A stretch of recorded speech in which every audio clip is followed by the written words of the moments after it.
നമ്മളിപ്പോൾ എല്ലാവരും ചോറൊക്കെ കഴിച്ച് ഇങ്ങനെ ഉറങ്ങാൻ നിൽക്കണോ? എല്ലാവരും ഇങ്ങനെ കണ്ണിങ്ങനെ തുറന്നിരിക്കല്ലേ?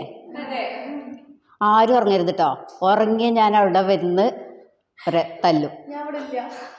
അപ്പോൾ നമ്മൾ ഇപ്പം എല്ലാവരും കുറച്ച് പേര് പഠിച്ചുകൊണ്ടിരിക്കുന്നുണ്ട് അല്ലേ? കുറച്ച് പേര് ടീച്ചറാണ്, കുറച്ച് പേര് ടീച്ചറാവാൻ പോകുന്നുണ്ട്. അപ്പം നമ്മളെല്ലാവരും ഒരിക്കൽ മാതാപിതാക്കളാവും, അതുപോലെ ടീച്ചർമാരാവും അല്ലേ? അതല്ലാതെ മറ്റ് ഇതിലേക്കൊക്കെ പോകും. പക്ഷേ ഇന്നത്തെ വിഷയം എന്ന് പറയുന്നത് കുട്ടികളെ വളർത്തുന്നതിൽ, കുട്ടികളുടെ നല്ല ശീലം വളർത്തുന്നതിൽ നമ്മുടെ പങ്ക് എത്രത്തോളം ഉണ്ട്, അതാണ് ഇന്നത്തെ സബ്ജക്റ്റ് എന്ന് പറയുന്നത്. അപ്പോൾ ഞാൻ ഒരു ചെറിയൊരു കഥ പറഞ്ഞുതരാം. അച്ചുവും കിച്ചും. ആരാണ്? അച്ചുവും കിച്ചും. അപ്പം അച്ചു കിച്ചും കൂടെ സ്കൂള് വിട്ട് വരികയാണ്. സ്കൂള് വിട്ട് വരുമ്പം അതാ അവിടെ വലിയൊരു വെള്ളരിത്തോട്ടം. അവിടെ നിറയെ വെള്ളരി ഇങ്ങനെ പൂത്ത് നിൽക്കുകയാണ്. അപ്പോൾ കിച്ചുവിനൊരാഗ്രഹം, ഇതൊക്കെ നമുക്ക് വീട്ടിലേക്ക് കൊണ്ടുപോയാലോ? ആരുമില്ല ഇവിടെ.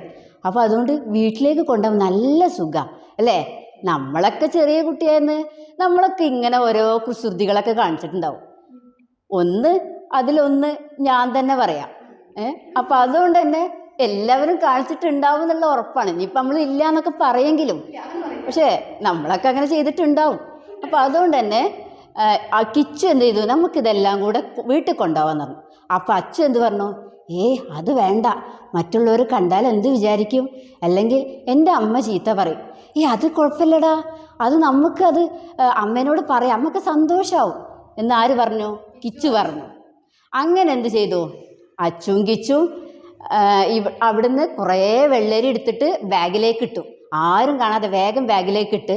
പക്ഷെ ഇവർ വെള്ളരിയൊക്കെ എടുത്തു കഴിഞ്ഞപ്പോൾ എന്തായി, സ്കൂള് വിട്ട് വരുന്ന സമയം കഴിഞ്ഞ് ഒരമ്മ വടിയെടുത്ത് ഇങ്ങനെ കാത്തിരിക്കുക.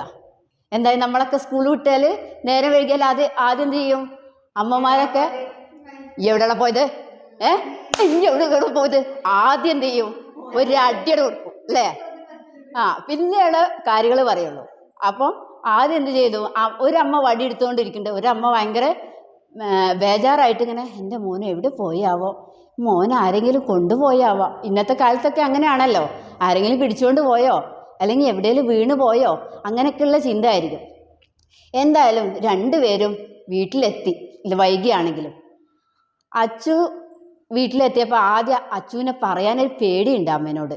എന്താ, അമ്മ ചീത്ത പറയോ എന്നുള്ളൊരു പേടിയുണ്ട്. അപ്പം എന്തിനാലും പറഞ്ഞല്ലേ പറ്റുള്ളൂ, അമ്മ ബാഗ് ചെക്ക് ചെയ്യൂലേ, പറഞ്ഞല്ലേ പറ്റുള്ളൂ. അപ്പം അമ്മയോട് പറഞ്ഞു, അമ്മേ ഞാനും കിച്ചും കൂടെ പോയി സ്കൂൾ വിട്ട് വരുമ്പോൾ അവിടെ ഒരു വെള്ളരിത്തോട്ടമുണ്ട്, ആ വഴിയിൽ പോരുന്ന വഴിയിൽ. അവിടെ കുറേ വെള്ളരി ഉണ്ട്, അതിന് കുറച്ച് വെള്ളരി കിച്ചും പറിച്ചു വിടുന്നിട്ടുണ്ട്. ആദ്യം എന്തിനാ അങ്ങനെ പറഞ്ഞത്? ഞാൻ ഒറ്റയ്ക്കല്ല, കിച്ചു കൂടെ ഉണ്ട്. അപ്പം അതുകൊണ്ട് അമ്മ എന്നെ മാത്രം ചീത്ത പറയരുത് എന്നുള്ളൊരു തോന്നലുണ്ടാക്കാൻ വേണ്ടിയിട്ടാണ്, അവരുടേക്ക് അട്രാക്ഷൻ വരാൻ വേണ്ടിയിട്ടാണ്. അപ്പം അങ്ങനെ പറഞ്ഞു. അപ്പം അമ്മ പറഞ്ഞു, മോനെ ഇത് ചെയ്തത് നല്ലതിനാണോ, ഇങ്ങനെ ചെയ്യാൻ പാടുണ്ടോ? അപ്പം മോന് ഒരു ചിന്ത വന്നു, ഇങ്ങനെ ചെയ്താൽ എന്തെങ്കിലും സംഭവിക്കുമോ, ഇങ്ങനെ ചെയ്യാൻ പാടില്ല, നമുക്ക് കൈ തന്നത് എന്തിനാ, നമ്മൾ നല്ല കാര്യം ചെയ്യാനാണ്, ഇങ്ങനെ ചെയ്യാൻ പാടുണ്ടോ? അങ്ങനെ കുറേ പറഞ്ഞ് ഉപദേശിച്ചു. അങ്ങനെ ഉപദേശിച്ചപ്പം ഈ മോൻ്റെ തെറ്റ് മനസ്സിലായി. അപ്പം മോൻ എന്ത് ചെയ്തു, അപ്പം അമ്മ ആദ്യം പറഞ്ഞു മോനോട്, മോനെ ഈ വെള്ളരി നീ എന്ത് ചെയ്യണം, ഇത് നമുക്ക് എടുക്കാനുള്ളതല്ല, ആ വെള്ളരി അതിൻ്റെ ഉടമസ്ഥൻ കഷ്ടപ്പെട്ട് അതിനെ വെള്ളമൊഴിച്ച് കഷ്ടപ്പെട്ട് ഉണ്ടാക്കിയ വെള്ളരിയാണ്. അത് അവർക്ക് ചിലപ്പം ഭക്ഷണത്തിനൊന്നും ഉണ്ടാവില്ല. അപ്പോൾ അതിന് വേണ്ടിയിട്ട് അവർക്ക് ഭക്ഷണത്തിനൊക്കെ വേണ്ടിയിട്ടായിരിക്കും അവർക്കൊരു ഭക്ഷണം മുന്നോട്ട് പോവാനും, അതായത് അവരുടെ എല്ലാ ജീവിത മാർഗങ്ങളും മുന്നോട്ട് പോകാനൊക്കെ ആയിരിക്കും ഈ വെള്ളരി നട്ടിട്ടുണ്ടായിരിക്കുക. അപ്പോൾ അതുകൊണ്ട് എൻ്റെ മോന് ഇത് തിരികെ കൊണ്ടു കൊടുക്കണം എന്ന് പറഞ്ഞു. പക്ഷെ മോന് കൊണ്ടു കൊടുക്കുമോ? ഇല്ല. എന്തുകൊണ്ടാ? പേടി. മറ്റുള്ളവർ എന്ത് പറയും, അല്ലെങ്കിൽ അവരെന്ത് പറയും, ഇത് കട്ടെടുക്കണ സ്വഭാവമല്ലേ ഇത്. അപ്പോൾ എന്തുകൊണ്ട്, അപ്പോൾ അവർക്ക് മോനെ പേടിയുണ്ട്. അപ്പോൾ മോൻ പറഞ്ഞു, അമ്മ എനിക്ക് പേടിയാണ്. അപ്പോൾ അമ്മ പറഞ്ഞു, ഞാൻ എന്നാൽ മോൻ്റെ കൂടെ വരാം. അപ്പോൾ കിച്ചു, ഞാൻ പറഞ്ഞല്ലോ കിച്ചു വീട്ടിലെത്തി. ഇപ്പം കിച്ചുവിൻ്റെ അമ്മ എന്ത് പറഞ്ഞു, കിച്ചുവിൻ്റെ അമ്മേനോട് കിച്ചു പറഞ്ഞു. അപ്പോൾ കിച്ചുവിൻ്റെ അമ്മ പറഞ്ഞു, ആ അമ്മക്ക് സന്തോഷമായി, എന്താ വടിയൊക്കെ അവിടെ ഇട്ട് അമ്മ പറഞ്ഞു, ഇത് നമുക്ക് നമ്മൾ അയൽവക്കത്ത് കൊടുക്കാം, അവിടെ കൊടുക്കാം, ഇവിടെ കൊടുക്കാം. എന്തുകൊണ്ടാണ് അങ്ങനെ കൊടുത്താൽ നമുക്ക് നമ്മളുടെ ഓല അത് തന്നു ഒരു തന്നു അങ്ങനെ ഒരു സ്റ്റാറ്റസ് നമ്മൾ നേടിയെടുക്കുമല്ലോ. നമുക്കൊരു നമ്മളെക്കുറിച്ച് എൻ്റെ മോന് ഇത്രയേ ഉള്ളൂല്ലോ, മോന് ഇത്രയൊക്കെ ചെയ്തില്ലേ, അങ്ങനെ ഉണ്ടാക്കിയെടുക്കാൻ വേണ്ടിയിട്ട് ആ അമ്മക്ക് ഭയങ്കര സന്തോഷം. അപ്പോൾ അമ്മ പറഞ്ഞു ആയിക്കോട്ടെ നമുക്ക് എല്ലാവർക്കും കൊടുക്കാമെന്ന് പറഞ്ഞു. അപ്പോൾ അങ്ങനെ ആ അമ്മ അങ്ങനെ പറഞ്ഞു. പക്ഷേ ഈ അച്ചുവിൻ്റെ അമ്മ എന്ത് ചെയ്തു, അച്ചുവിനെയും കൂട്ടിയിട്ട് ആ വെള്ളരി ഉടമസ്ഥൻ്റെ അടുത്തേക്ക് പോയി. പക്ഷേ അച്ചുവിൻ്റെ അമ്മ പറഞ്ഞു അച്ചുവിനോട് തന്നെ പറയാൻ പറഞ്ഞു. കാരണം അത് കുട്ടി പറയുമ്പോൾ അത് വേറെ ലെവലാണ്, അമ്മ പറയുമ്പോൾ അത് വേറെ ലെവലാണ്. കാരണം കാക്കക്ക് തൻകുഞ്ഞ് പൊൻകുഞ്ഞ് അല്ലേ. അപ്പോൾ അതുകൊണ്ട് കുട്ടി പറയുമ്പോൾ അതെന്തായിരിക്കും, കുട്ടിക്ക് കുട്ടീൻ്റെ തെറ്റെന്താണെന്ന് മനസ്സിലാവും. ആ മനസ്സിലായി പറയുമ്പോൾ അത് ആ ഉടമസ്ഥൻ അത് മനസ്സിലാവും. നമുക്ക് ചിന്തിക്കാനുള്ള കഴിവ് നമുക്ക് ആർക്ക് തന്നെയാണ് ഉള്ളത്, ചിന്തിക്കാനുള്ള കഴിവ് ആർക്കാണുള്ളത്, മനുഷ്യന്. വല്ല കോഴിക്കോ കാക്കക്കോ പൂച്ചക്കോ ഒക്കെ ഉണ്ടോ? ഇല്ല. ചിന്തിക്കാനുള്ള കഴിവ് നമുക്ക് തന്നെയാണുള്ളത്. അപ്പോൾ അതുകൊണ്ട് തന്നെ മോൻ പറഞ്ഞപ്പോൾ ആ വെള്ളരിൻ്റെ ഉടമസ്ഥന് അത് മനസ്സിലായി.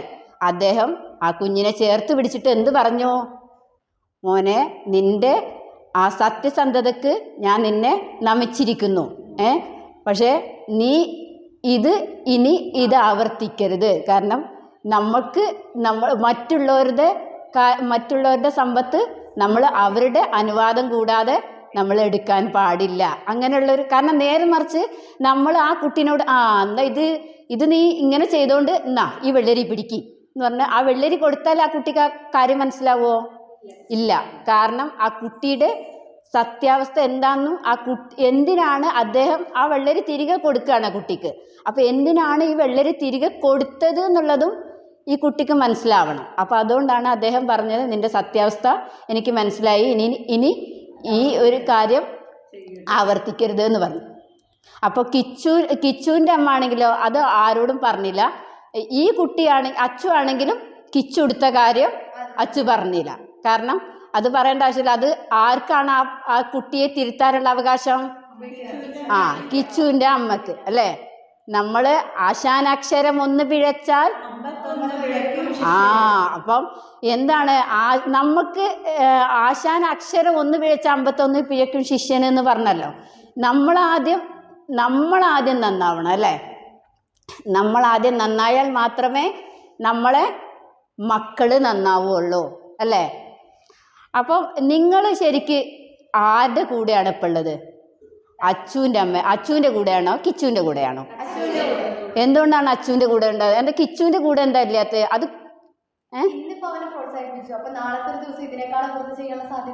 ഓക്കെ. അപ്പോൾ അച്ചുവിൻ്റെ അമ്മ അച്ചുവിനോട് അത് തിരുത്തി കൊടുത്തു അല്ലേ. കിച്ചുവിൻ്റെ അമ്മ കിച്ചുവിനെ തിരുത്തിയില്ല. പക്ഷേ ഇനി ഒരു കാര്യം കൂടി പറയട്ടെ. അങ്ങനെ കിച്ചുവിനെ തിരുത്താത്തത് കൊണ്ട് കിച്ചു എന്തായി, ഇങ്ങനെ കക്കാൻ തുടങ്ങി. ചെറിയ കുഞ്ഞു ചെറിയ കുട്ടിയാകുമ്പോൾ ചെറിയ കാര്യങ്ങളെ കട്ടെടുക്കുള്ളൂ അല്ലേ. കുറച്ചും കൂടെ വലുതായി അവൻ വളർന്ന് വലിയൊരാളായി. അങ്ങനെ വലിയൊരാളായപ്പോൾ ഈ കുട്ടി എന്ത് ചെയ്തു, വലിയ സ്വർണ്ണങ്ങൾ വലിയ വിലപിടിപ്പുള്ള സാധനങ്ങളൊക്കെ മോഷ്ടിക്കാൻ തുടങ്ങി. അപ്പോൾ പല നാൾ കള്ളൻ ഒരു നാൾ പിടിയിൽ എന്നാണല്ലോ. അപ്പോൾ അതുകൊണ്ട് തന്നെ ഒരിക്കൽ ആ കള്ളനെ പിടിച്ചു. അപ്പോൾ ഈ കുട്ടി പറഞ്ഞത് കോടതി കൊണ്ടുപോയി. അപ്പോൾ കോടതി കൊണ്ടുപോകുമ്പോൾ ആദ്യം എന്ത് ചോദിക്കും? നിങ്ങൾക്ക് പറയാൻ എന്താണ് ഉള്ളതെന്ന് ചോദിക്കും. അപ്പോൾ ഈ കുട്ടി പറഞ്ഞത് എനിക്ക് പറയണമെങ്കിൽ ആദ്യം എനിക്ക് എൻ്റെ അമ്മയെ കാണണം. അപ്പോൾ അമ്മേനെ വിളിച്ചു. അമ്മേനെ വിളിച്ചപ്പം അമ്മേൻ്റെ ആ ചെവി ഉണ്ടല്ലോ, ആ ചെവി കുട്ടി കടിച്ചു മുറിച്ചു. എന്തുകൊണ്ടാണ്? ആ കുട്ടി പറഞ്ഞു ഇന്ന് ഞാനിവിടെ കള്ളനായെങ്കിൽ അതിൻ്റെ ഉത്തരവാദിത്വം ആരാണ്? അമ്മ.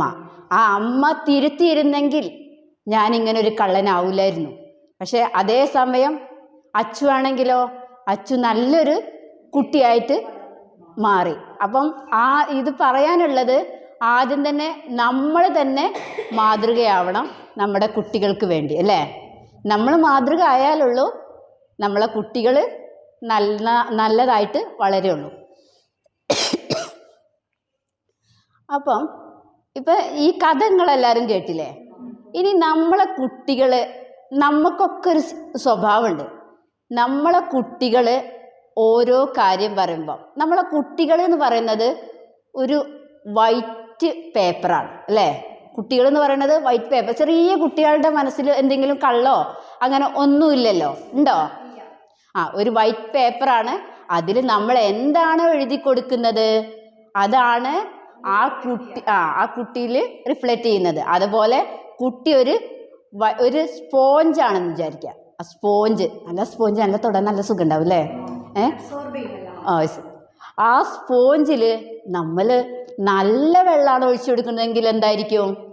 കുട്ടി നന്മയായിട്ട് നല്ലൊരു കുട്ടിയായിട്ട് വളരും. അതേ സമയത്ത് നമ്മൾ ചീത്ത വെള്ളമാണ് ഒഴിച്ചു കൊടുക്കണമെങ്കിലോ കുട്ടി തിന്മയിലേക്ക് പോകും. പക്ഷെ എന്തായാലും ഈ നമ്മൾ ചില വാക്കുകളൊക്കെ കുട്ടികളോട് പറയുമ്പോൾ നമ്മൾ പറയാറുണ്ട്, എന്തെങ്കിലും ചെയ്താൽ നീ എൻ്റെ എന്താണത്? ചില വാക്കുകൾ പറയാൻ പറ്റാത്ത വാക്കുകളാണേ. അതിന് പറഞ്ഞാൽ എന്തായിരിക്കും? നാളെ കുട്ടി പറയും, അമ്മേ എന്താ? കാരണം തിരിച്ച് പറയും. അപ്പം നമ്മൾ പറയും, അങ്ങനെ പറയാൻ പാടുണ്ടോ? ഇങ്ങനെ പറയാൻ പാടുണ്ടോ? എന്താണ് അങ്ങനെ പറയണത്? അതാണ് ഞാൻ പറഞ്ഞത്. ആശാൻ അക്ഷരം ഒന്ന് പിഴച്ചാൽ 51 പിഴച്ചു ശിഷ്യന് അല്ലേ? അപ്പം നമ്മൾ പറയുന്നത് എന്താണോ അതാണ് കുട്ടിയും പറയാ. അപ്പം അതുകൊണ്ട് നമ്മൾ തന്നെയാണ് നമ്മളെ കുട്ടിക്ക് മാതൃകയാവേണ്ടത്. അല്ലാതെ ഇനി അതുമല്ല, നമ്മളെ കുട്ടികളൊക്കെ പറഞ്ഞു, ഇനി നമ്മളെ കുട്ടിയുണ്ട്, വേറൊരാളുടെ കുട്ടിയുണ്ട്. അപ്പം അങ്ങനെയാണെങ്കിൽ വേറൊരാളുടെ കുട്ടി എന്തോരു വാക്ക് പറഞ്ഞു. അപ്പം നമ്മൾ എന്ത് ചെയ്യും? നമ്മളെ കുട്ടീനെ നമ്മൾ നല്ല സേഫായിട്ട് പറയും, അത് നമ്മളെ കുട്ടി നല്ല കുട്ടി, അവരുടെ കുട്ടി എന്താണ്? മോശം കുട്ടി. പക്ഷെ ശരിക്കും ആ കുട്ടിയാണോ മോശം? അല്ല, അതിനെ വളർത്തുന്നവരാണ് മോശം. അതെ. അത് പാരൻറ്റിങ്ങിലായാലും ഇനി ഇതേപോലെ നമ്മൾ പാരൻറ്റിന് മാത്രമാണോ ഇതിനെ ഒരു കുട്ടീനെ നല്ല രീതിയിൽ വളർത്താൻ കഴിയുക? അല്ല, ഒരു അധ്യാപകനും കഴിയും. ഒരു അധ്യാപകൻ എന്ന് പറയുന്നത് നമ്മൾ നല്ലൊരു മാതൃകയാക്കാൻ ആ അധ്യാപകനും കഴിയണം. അതിന് നേരെ സമയത്ത് എല്ലാത്തിലും ഒരു നെഗറ്റീവും പോസിറ്റീവും ഉണ്ടാവും അല്ലേ? അപ്പം മാതാപിതാക്കളിലായാലും അതുപോലെ അധ്യാപകരിലായാലും ഉണ്ടാവും. പക്ഷെ ആദ്യം നമ്മൾ ആദ്യം തിരിച്ചറിയണം, എന്നാലേ നമുക്ക് ആ കുട്ടികളെ മാറ്റാൻ കഴിയുള്ളൂ. നേരെ മറിച്ച് നമ്മളൊക്കെ ഇങ്ങനെ ഫോണിൽ ഇങ്ങനെ തോണ്ടിക്കൊണ്ടിരിക്കുക. പക്ഷെ കുട്ടികൾ ഫോണിൽ തോണ്ടിയാൽ നമ്മൾ പറയും 24 മണിക്കൂറും ഫോണാ, പോയിരുന്ന് പഠിച്ചിട്ട് എനിക്ക് അങ്ങനെ പറയും അല്ലേ? പക്ഷെ നേരെ മറിച്ച് ചെറിയൊരു കുട്ടി ഇങ്ങനെ പറയുമ്പോൾ നമ്മൾ എന്ത് ചെയ്യും? ഫോണാൻ കൈ കൊടുക്കും. ഫോണ് എടുത്ത് എന്നാ പിടിച്ചോ. അപ്പം ഈ കുട്ടി എന്ത് ചെയ്യും? മിണ്ടാണ്ടിരിക്കും. നമുക്ക് എന്ത് ചെയ്യാം? നമ്മുടെ ജോലി സ്വസ്ഥതായിട്ട് നമുക്ക് ജോലി ചെയ്യാം, അല്ലെങ്കിൽ നമുക്ക് വേറൊരാളോട് സംസാരിക്കേ എന്താ ചെയ്യാം. കുട്ടി എന്തായിരിക്കും? കുട്ടിക്ക് ആ കമ്മ്യൂണിക്കേഷൻ വളരൂല. പിന്നെ അതുപോലെ കുട്ടിയുടെ എല്ലാ കാര്യങ്ങളും കുട്ടിയുടെ ആ ഒരു ഫോണായിരിക്കും കുട്ടിയുടെ എന്താ പറയുക ഏറ്റവും ഉറ്റ സുഹൃത്ത്. ഒരു കുട്ടിയോട് ഒരാൾ ചോദിച്ചുത്രേ, നിനക്കാരാവണം? അപ്പം ഈ കുട്ടി എന്താ അത്ര മറുപടി പറഞ്ഞത്? എനിക്കൊരു മൊബൈൽ ഫോൺ ആയാൽ മതി. എന്തുകൊണ്ടാണ് കുട്ടി അങ്ങനെ പറഞ്ഞത്? അതെ നമ്മൾ എല്ലാവരും ഇപ്പം സോഷ്യൽ മീഡിയ വളർന്നുകൊണ്ടിരിക്കുകയാണ്. എല്ലാവർക്കും എന്താണ്? ഫോണ് എപ്പോഴും തോണ്ടാനേ നേരമുള്ളൂ അല്ലേ? പ്ലും ഇതിങ്ങനെ തോണ്ടിക്കൊണ്ടിരിക്കാനേ നേരമുള്ളൂ. അപ്പോൾ ഈ കുട്ടിക്ക് എന്തായി? കുട്ടിയോട് സംസാരിക്കാൻ സമയമില്ല. ഒരു കുട്ടി സ്കൂൾ വിട്ടെന്നാലേ, അമ്മേ ഞങ്ങളെ ടീച്ചറുണ്ടല്ലോ, ഓളോട് പറഞ്ഞേ ഒരുപാട് കാര്യങ്ങൾ ചെയ്യാൻ പറഞ്ഞിട്ടുണ്ട്. പക്ഷേ അപ്പം നമ്മൾ പറയും ഉണ്ടായിരുന്ന അല്ലേ? നമ്മൾ പറയാറില്ലേ? ഉണ്ടായി. ഇവിടെ ഓരോ കാര്യത്തിൽ ഞാൻ നിൽക്കുമ്പോഴാണ് എൻ്റെ ഒരു കാര്യം, അങ്ങനെ പറയാറില്ലേ? പക്ഷേ ഇതൊക്കെ എന്താണ്? ഒരു കുട്ടി പറയണത് നമ്മൾ നല്ലൊരു കേട്ടിരിക്കാനുള്ള ഒരു രക്ഷിതാവായിട്ട് മാറണം. പക്ഷേ ആ കേട്ടിരുന്നില്ലെങ്കിലോ, ഇതേ പറഞ്ഞ പോലെ ഖദീജത്തെ പറഞ്ഞ പോലെ കേട്ടിരിക്കാൻ കുറേ ആൾക്കാരുണ്ട്. അതുകൊണ്ട് നമ്മൾ നല്ലൊരു ലിസണർ ആയാൽ മാത്രമേ നമ്മളെ കുട്ടികൾ നമ്മളെ കൂടെ ഉണ്ടാവുള്ളൂ. അതല്ല നമ്മൾ ഇനി നേരെ ഒന്നും വേണ്ട, നമ്മൾ നല്ല സ്നേഹം കൊടുക്കണം കുട്ടികൾക്ക് എന്ന് പറയുന്നുണ്ട്. എങ്ങനെയാണ് നമ്മൾ സ്നേഹം കൊടുക്കേണ്ടത്? അവർ ചെയ്യുന്ന നല്ല കാര്യങ്ങൾ അപ്രീഷിയേറ്റ് ചെയ്യുക, അവർ ചെയ്യുന്ന തെറ്റുകളെ തിരുത്തി കൊടുക്കുക. അതെ. പക്ഷെ അതല്ല ഇവിടെ അധികം എന്താ നടക്കണത്? പിന്നെ അതൊന്ന് പിന്നെ അതല്ല,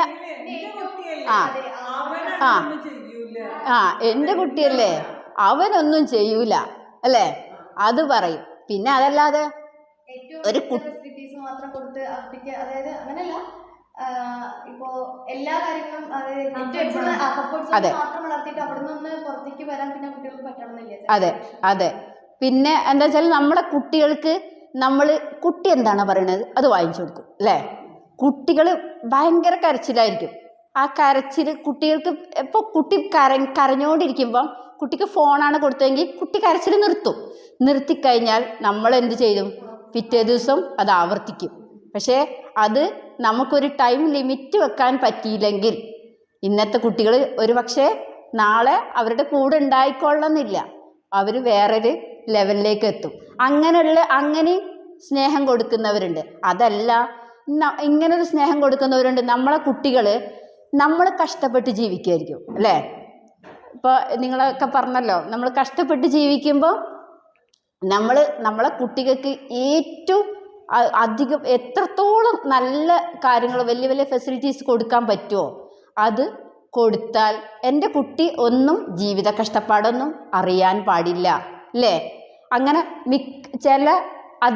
ചില മാതാപിതാക്കളൊക്കെ അങ്ങനെ പറയുന്നുണ്ട്, ഞങ്ങളെ കഷ്ടപ്പെട്ട് വളർന്നു, എൻ്റെ കുട്ടി ഒരിക്കലും കഷ്ടപ്പാട് അറിയാൻ പാടില്ല. എന്താണ് നിങ്ങളുടെ ഒരു അഭിപ്രായം?